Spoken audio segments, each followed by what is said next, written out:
અનાથ, નિસહાય તેમજ ગરીબ બાળકોના સર્વાંગી વિકાસ, મનોબળ તેમજ આત્મવિશ્વાસ વધારવા માટેનો કેમ્પ જીવનદીપ સહાય ચેરિટેબલ ટ્રસ્ટ દ્વારા બારડોલી ખાતે યોજાયો। જીવનદીપ સહાય ચેરિટેબલ ટ્રસ્ટ બાબેન બારડોલી દ્વારા સુરત જિલ્લા સંઘ લેવા પાટીદાર સમાજની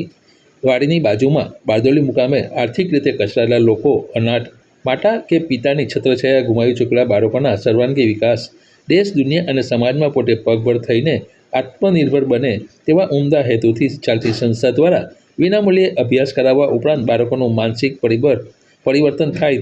રમતગમતમાં આગળ આવે, મોટિવેશનલ કેમ્પ કરી બાળકોમાં રૂધાતો વિકાસ બહાર કાઢવા માટે વર્ષમાં 4 કેમ્પોનું આયોજન થાય છે। તેવો જ એક કેમ્પ યોજાયો જેમાં સવારે પ્રાર્થના અને યોગા બાદ વિવિધ પ્રકારની રમતગમત, સ્વચ્છતા અને પ્રકૃતિ ઉપર માર્ગદર્શન, મોટિવેશનલ સ્પીચ અને બાળકોની સ્પીચ, રમતગમતના વિજેતા બનેલા બાળકોને ટ્રોફી વિતરણ અને વાલીને વૃક્ષ આપી પ્રોગ્રામનું સમાપન કરવામાં આવ્યું હતું। આમ હજી પાપા પગલી માનતી સંસ્થા પહેલા વર્ષે જ 80 બાળકોને વિનામૂલ્યે અભ્યાસ કરાવ્યો, જે ચાલુ વર્ષ 2024માં 180 સુધી પહોંચી ગયો છે અને ટ્રસ્ટની ભાવના એવી છે કે બાળકો અભ્યાસ કરીને આગળ આવે અને દેશના સુખાની બને તેવા વિચારો ધરાવતા આગેવાનો હોવાથી નાના ગામડાથી સંસ્થા ઝડપભેર દાનદાતાઓના સહયોગથી પ્રગતિ કરી રહી છે।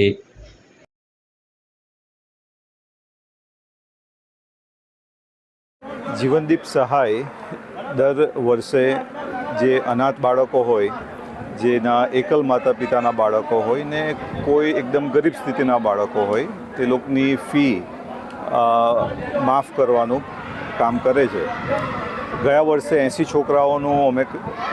કરી શકેલા હતા અને આ વર્ષે એ આંકડો 180 છોકરાઓનું પર પહોંચ્યો છે। ખાલી ફી માફ કરવાની અમારી જવાબદારી નથી, અમારી બીજી જવાબદારી એ અમે લઈએ છીએ કે દરેક બાળકનું કેવી રીતના માનસિક પરિવર્તન થાય તેના પર પણ પ્રયત્ન કરીએ છીએ। એટલે દરેક વર્ષે આપણે 4 પ્રોગ્રામ રાખીએ, જેમાં આપણે એમને મોટિવેશન આપીએ,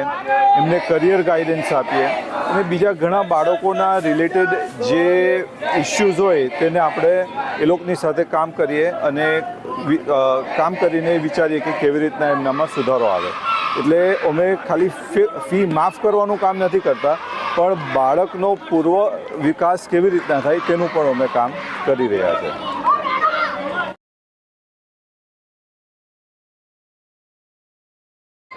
અમારું જીવનદીપ સહાય ચેરિટેબલ ટ્રસ્ટ છેલ્લા 2 વર્ષથી જીગરભાઈએ વાત કરી તે પ્રકારે સર્વાંગી વિકાસ બાળકમાં થાય એ પ્રકારની પ્રવૃત્તિઓ રાષ્ટ્રપ્રેમ સાથે કરી રહી છે।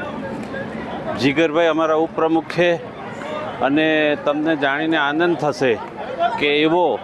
બારડોલીના સહકારી ક્ષેત્રના અને ભારતીય જનતા પાર્ટીના જે પાયાના જે અગ્રણી હતા ઈશ્વરભાઈ નરોત્તમભાઈ પટેલ એના પૌત્ર છે અને સાથે છે અધિકારીઓમાં ખેર સાહેબ છે,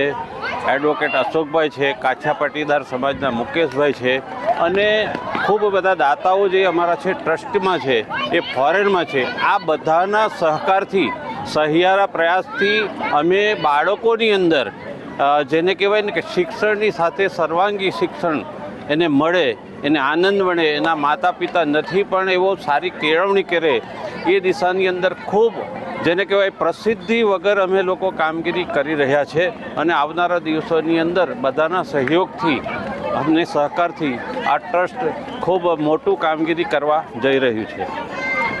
હું છું દિવ્યા પટેલ, હું જીવનદીપ સહાય ચેરિટેબલ ટ્રસ્ટમાં ટ્રસ્ટી તરીકે કામગીરી બજાવું છું। આ ટ્રસ્ટ અનાથ બાળકોને ભણાવે છે, તેમજ જે શૈક્ષણિક જેમને તકલીફ પડે છે ફીસ ભરવાની એવા બાળકોને પણ ભણાવે છે। આ સંસ્થા બાળકોને ભણાવવા સાથે એમની ફીસ ભરવાની સાથે એમને એમનું પર્સનલ ડેવલપમેન્ટ તેમજ દેશને લગતી માહિતી તેમજ ઘણી બધી પ્રવૃત્તિઓ કરાવીને તેમને જનરલ નોલેજ પણ પૂરું પાડે છે અને આ સંસ્થા ભવિષ્યમાં આ સંસ્થામાંથી બાળક દેશ માટે કામ કરે, તેમના સમાજ માટે કામ કરે એવી સંસ્થાની ભાવના છે કે બાળક ભણીને પોતાનો વિકાસ તો કરે, પોતાના દેશનો પણ વિકાસ કરે અને આવી ઘણી બધી સંસ્થાઓ સાથે જીવનમાં એ પણ જોડાય એવી અમારા તમામ ટ્રસ્ટીઓની તેમજ અમારા ટ્રસ્ટની એવી શુભેચ્છા છે તમામ બાળકો માટે પણ। અને આ સંસ્થામાં તમે આવો, બાળકોને મળો એ પણ અમારી વિનંતી છે। Thank you very much.